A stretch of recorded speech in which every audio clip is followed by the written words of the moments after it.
I'm Dawn. I'm an avid horsewoman and I've been riding my whole life.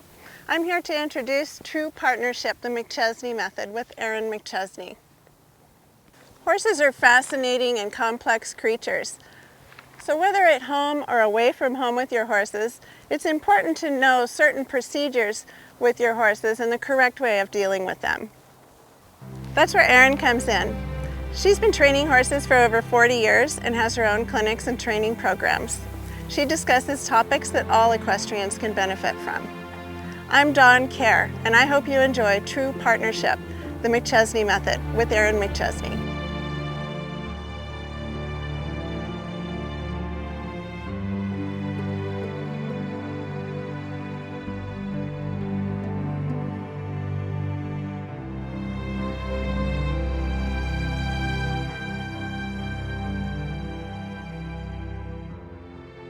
My name is Erin McChesney, and today we're going to be talking about trailering and tying your horse to the trailer for a few hours up to a few days. So when we have horses, we're going to trailer them out for any number of reasons. It might be that we're going to go see the veterinarian, we're going to go to ride with some friends and meet them at a trailhead, or we're going to go to a horse show or a clinic and be there for several days or sometimes just several hours. So we're going to talk about the things that we would bring for our horses to include and to help them to have things to eat, to keep them busy, and also to take care of them when we have them tied to the trailer. So let's start here. These are feed pans. They're low feed pans. And these we would set at the bottom of the trailer here for the horses to eat out of, for grain or bran mash, things of that nature. Then you have a hay bag. They have a lot of different types of hay bags. This particular one is a mesh material and breathes really, really well. And that's kind of a nice option because when the horses stick their noses down inside the hay bag, they still have a fair amount of good air circulation in the bottom of that. Another option is what was called a hay net. So I'm going to show you a couple of different hay nets, different sizes, and talk to you a little bit about these as well, and then show you how to load them. Then we have a bucket for water. We have a smaller bucket that you can use to transfer water into this once it's tied, so that we don't have to take the bucket up and down every time that we need to refill it. And then this is actually a repurposed portable dog tub. And it's plastic and fabric, and it can be folded down flat. And some horses, it's nice to put their hay in that and let them eat from there. So let's start and talk about the hay bag first. So the hay bag's easy to load. Just unclip the top, put your hay in the middle, and you're good to go. Very simple. And it has a second strap that we can use to put up on the trailer.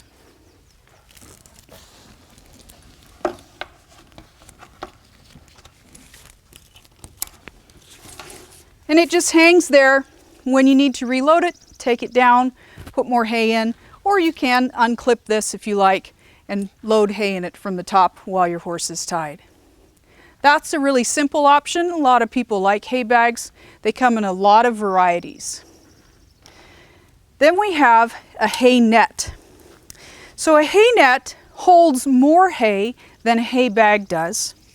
And it's really easy because the openings are very, very large for the horses to get hay out of them.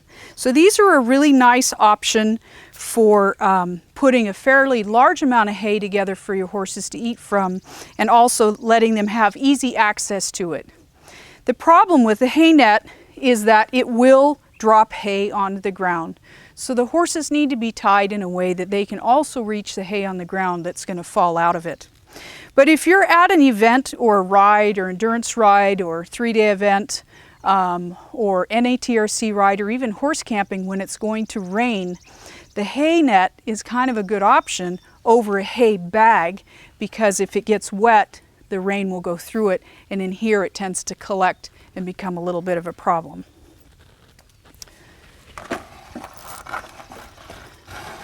So your hay net is simply tied off up at the top. Now we'll show you how that's going to be once it has hay in it, but I want to show you something about hay nets that it's really important. This is a much larger hay net, big cotton hay net that'll hold 3 or 4 flakes of hay. Really super option overnight. But we'll notice how long this string is that allows us to open it up. It gets bigger and bigger and bigger. And we need all that room in order to load the hay in there. But this extra rope presents a safety issue that we have to be aware of when we're tying a hay bag up.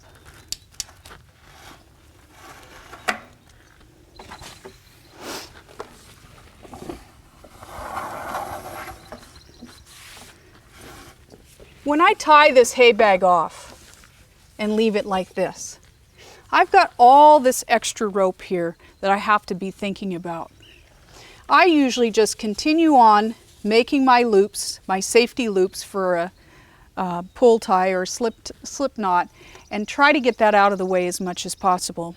But I'm also going to be using this if this hay bag is really, really full, and I'm going to be using it overnight for 1 or 2 horses. But we want to be aware that this one hangs lower. If I tie this hay net too low because it's really full, you'll see when we fill it up. If I tie it when it's really full and then crawl in my horse trailer or crawl in my living quarter or sleep in the bed of my truck overnight and leave this, in the morning this is going to be hanging very, very low. And I've seen horses in the 40 years I've been around them actually wake up in the morning and somebody's horse's foot is hanging or their leg is through the hay net. Most horses that have been camped with a lot can handle a lot, but it's still a safety hazard, something to think about. So we're going to talk about what these look like when they're full and how to tie them up so that they're safe. So let's load these hay nets up. I have heard a litany of complaints from people about hay bags and hay nets. They're like, oh, they're so hard to use. You can't load them. They're impossible. And they can be really troubling. So I showed you earlier how long this rope is where the pull rings are at the end of the hay bag. So we open this thing up as much as we possibly can. So it's a nice big opening. Then reach in and grab the bottom of the hay net and put it over your arm like that. So you've got your whole hay net loaded up over your arm. The string's nice and open and you can always stretch it a little more if you need to. Take whatever hay you're going to put and stand it on end. Put your hand on the middle of the hay. Drop the hay net over the top. Make sure it's all the way down to the bottom. Then we just tip it over, grab our rope, flip it upside down, and voila, your hay net is loaded. Takes 0 time.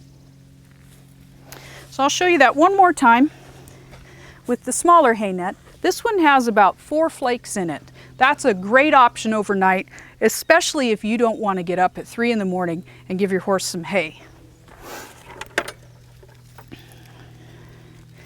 Same thing, we're going to open it up as wide as we can, put it up on our shoulder, find that center ring. This one has a little ring on the bottom. The cotton ones generally don't, just have like a cotton ring at the bottom.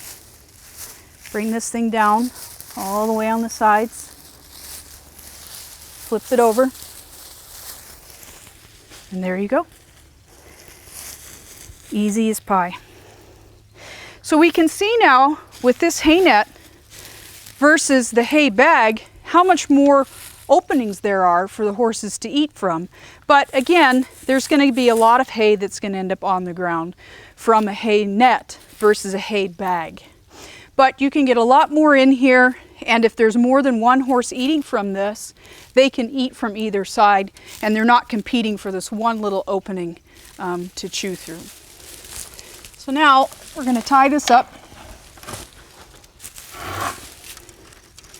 You can go through any part of the hay net to make your loop. I always tie this with a slip knot or quick release, and now my hay net is up nice and high. So when this is empty, it'll come down to about here. These smaller hay bags are pretty safe if they're empty. So we don't have to worry about that too much. We can leave that overnight.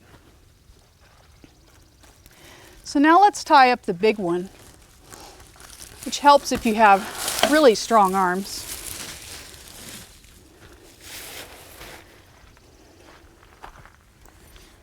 So this one's got almost 4 flakes of hay in it. Oh, this is super fun. There you go. So remember before I was talking about how much extra rope I have?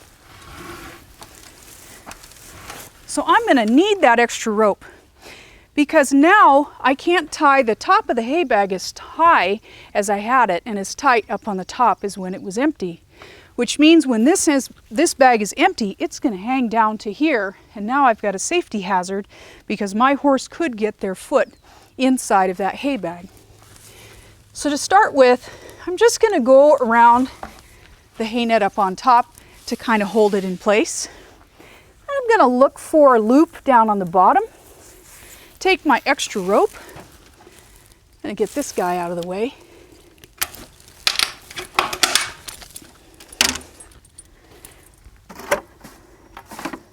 I'm going to take that extra rope, I'm going to come back over here, pull it up as much as I can, put my safety slip knots in place, and now this hay bag, empty, is only going to come down to about here. And I can go to sleep tonight and I don't have to get up at 3 in the morning at an endurance ride to refill my hay bag. And there's lots and lots of hay in there. So the other thing to keep in mind is that when we are at an endurance ride, horse camping, or NATRC ride, or a 3-day event, if we're trailer camping at a 3-day event, the horses need to eat. They're out of their normal environment. They're oftentimes nervous, paying attention to other things. It's really important that they eat. So this is like a giant bag of Lay's potato chips. Or if somebody's into like M&Ms or whatever their stress food is, this is a great option to keep a horse nice and relaxed so that he can eat the whole time that he's there, which means that he'll be more calm and his system will be better and he's less likely to get a stress colic from being away from home. This is entirely too much hay, of course, to take for a ride if you're going to be gone only for a couple of hours. If we're just going to be gone for a couple of hours, we would either use a hay bag with a single flake in it or a smaller hay net with only a flake or 2 in it, or maybe even some kind of a feed pan or something of that nature that's collapsible that has a little bit of hay in it. So that's the first step we have about talking about hay and how to tie this up so that it's safe for the horses, and the quick and easy way to use a hay net so that it doesn't frustrate you. All right, so let's talk about what we do with our water bucket.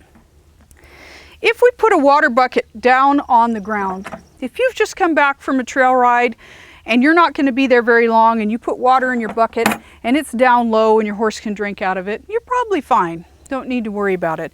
And if you're at a horse show and you're afraid the horse is going to kick the bucket over and make a muddy mess next to your trailer, then it's okay to have your bucket loose, offer the horse water, take the bucket and move it out of the way where they can't get to it and bring it back as needed. But if we're going to leave it tied to our trailer, we want to use something like a piece of hay twine or even a tie strap. You don't want to use a bungee cord. Here's why. I put this bungee cord on here. So the first problem that I have is that if it gets lightweight, you saw that that hook already came off. So now this isn't attached anymore. It's not secure to the trailer. Plus these hooks on the bungee cord are very easy for the horse to hook their halter in. And if a horse hooks his halter on this and pulls back and the bucket of water comes towards him, it's going to go badly. The other problem is when this thing has water in it, it hangs way down here, which seems terrific until you get up earlier in the early morning hours to feed your horse at a ride, and this thing is way up here and now you're trying to heave water up over your shoulders to put water in there. So it's not safe to use a bungee cord. It's too flexible and unpredictable, and it has hooks that the horse can get caught on, which will end badly. We do, however, have handy dandy baling twine. Everybody's got baling twine. I just make a loop, go like that, bring it up here, tie this on, whatever height I need it to be. Maybe I've got a really tall horse, maybe I have a really short horse or a pony. So I can adjust whatever size I need on here, do my slip knot. The other thing to keep in mind is with all these things tied to your trailer, even these with the strap, you should always have a pocket knife handy. Because if your horse gets hung up in any of this, the quickest and simplest solution is to take your pocket knife and just cut whatever it is that they're hung up on and go from there. So now my bucket's nice and secure. It's not going to stretch down, get lower, and there's nothing my horse can get caught on aside from getting their rope underneath of that, but that could happen with anything. So that's really quick and simple. There's a ton of these things available to use. These baling twine is everywhere. You can adjust the height however you like and go from there. So those are different ways to put feed in front of your horses. So the next thing we're going to do is bring out a couple horses so you can see how to tie them for these different designs and talk about the difference between a short tie or a higher tie for a shorter type of event and a longer tie if you want your horse to have extended hours at the side of their trailer or even overnight.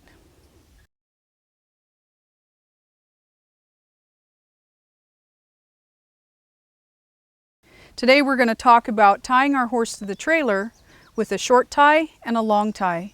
Because sometimes we are just tying our horses for a few minutes or maybe an hour or two to go to the vet or to go riding or at a horse show or clinic.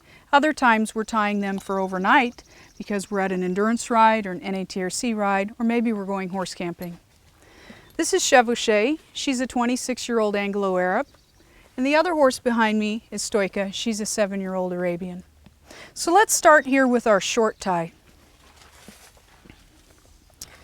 I like to use a bowline, and I'll show you why that is after I tie this knot. And I like a long cotton rope, 8 or 10 feet long. So I do an overhand loop. I bring another loop into that one, a second loop into that one, and then I lock my knot and I pull it tight. With the bowline tie, if she pulls back and this rope gets really tight and this knot gets really tight, I can still take a pocket knife and get up into here to cut this rope to get her loose. And that's a really important safety feature. You should always have a pocket knife either on you or in your horse trailer. Plus, cutting a cotton rope is easier than cutting a nylon rope. The nylon ropes, when they get older and get really dirty, they're almost like trying to cut a piece of steel. Cotton rope is always a better option for that. There's a different kind of tie that a lot of people use that's also a slip knot tie, but it has a little bit of a problem. This one you just pull a loop up into your rope, do that a few times, kind of like crocheting, and then you lock your line. Here's what happens. When she pulls back on this rope, that knot becomes very tight up against whatever I've tied to, whether I'm on the ring or the post. And if she's pulling back and fighting, I'm going to have to try to cut this rope where she is. So in the middle of her being frantic, I'm going to be trying to get to that spot, whereas the other one I can cut either by being next to my trailer or even from inside my trailer. This one I won't be able to do that as successfully. So both of them are slip knots. So the bowline, overhand loop, bring the rope up once, bring the rope up twice, and go like this. This is also a slip knot. I unlock my line, boom, horse is loose. But I like this one better because it gives you an extra safety option in the event your horse panics or gets spooked by something and you need to cut that line in an emergency. So the length of rope that she's at right now is perfect if I'm getting ready to saddle for a ride or a show or a clinic, or I'm waiting for the vet or something like that. But she can't reach her feed. So if I want to give her a snack, and I go, here, Chevy, have a snack. She's like, oh, that's mean. I can't reach it. So now I've got a problem. Heads up, baby. Back up. So I need to make this rope long enough that she can reach her food. So let's talk about what that is.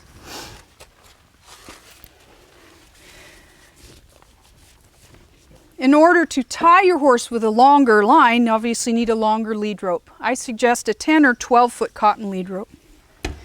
So I'm going to make a guess as to what the length should be. I'm going to do my Boland. I'm going to tighten the knot up a little bit. Now I need to see if she can reach the ground. I'm going to hang on to her halter here. I'm going to unclip her, and I'm going to hang this line down. If the bottom of my snap is 3 to 5 inches from the ground, it's the right length for her to be able to reach her feed. So that's an appropriate length for her to reach her feed. If I think, oh, I think she needs more room, I'm going to make this rope really long to where I can barely even tie my knot. And then I unclip her, and my rope is in the dirt. Now I've created a safety hazard because she can very easily reach forward with the front leg and get her leg over that rope. Or worse yet, she could hook it underneath my fender, and now she's going to pull up from here and be panicking about that. So I have to make sure that the length of my rope is exactly what I need it to be so the horse can be safe. So let's see how this is. And don't be discouraged if you have to tie your rope several times, like that's too long, it's almost to the ground. Because that's how we know if we've done it properly.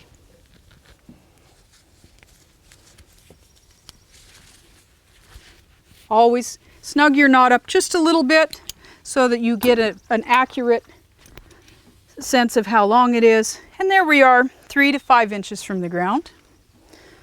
Perfect length for her to reach her food, and so I'm sure she's happy to show us that's true.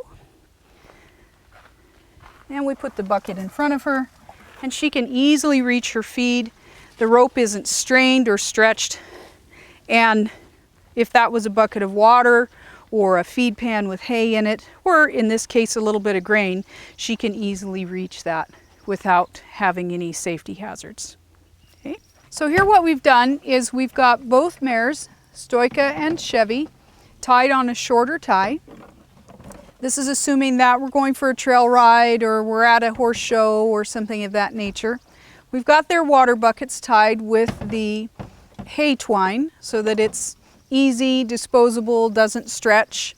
If they get caught up in it, we can quickly cut it with a pocket knife and move on from there. And there's no water in their buckets right now. We just have them hanging up for demonstration. Chevy's is behind her, so you can't see it right at the moment. So we're letting these two horses share a hay bag. And I wanted to show you the difference between the horses sharing a hay bag and horses sharing from a hay net. There is a difference in that, and so we kind of want to make that observation of what we're seeing here. So we see that in this hay bag it has two openings, two small openings, and luckily these two mares get along pretty well and they're willing to take turns getting into the hay net. And that's completely fine if the horses are not very hungry, you're not at the end of an endurance ride or a long camping ride that you've done, you've been out on the trail for 7 or 8 hours and your horses are really famished. Then they're going to be a little less inclined to be so comfortable with each other and so easy to share. But you can see that it does work.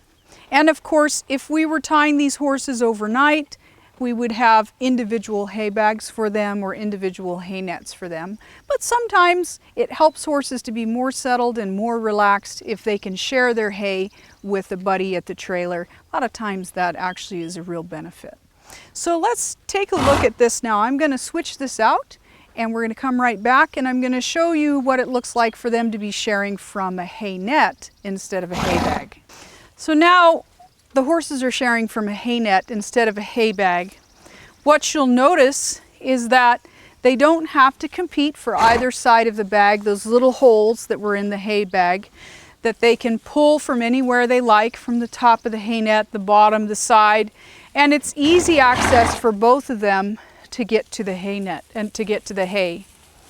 So, of course, Chevy seems to think that I put this hay net up there for her to rub her face on rather than to eat from, because that's a fun game to play.